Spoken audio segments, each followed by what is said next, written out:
ರೂಟೇ ಹೋಗೋಣ, ದೇವಸ್ಥಾನದ ಕಡೆನೇ.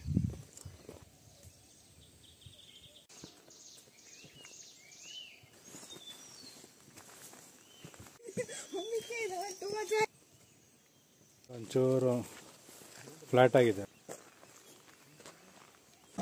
ಇದು ಮೇನ್ ರೂಟು, ಇಲ್ಲಿವರೆಗೂ ಗಾಡಿ ಬರುತ್ತೆ, ಇಲ್ಲಿಂದ ಹತ್ಬೋದು ದೇವಸ್ಥಾನದಿಂದ.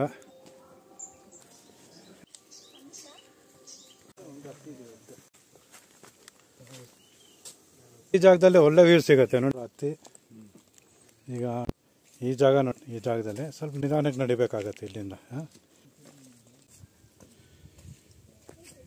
ಇಲ್ಲೊಂದು ಬಾಣಂತಿ ಮರಿ ಬೆಟ್ಟಕ್ಕೆ ಬರೋಣ ಅಂತ ಬಂದೆ, ಸ್ವಲ್ಪ ಕನ್ಫ್ಯೂಷನ್ ಆಯಿತು.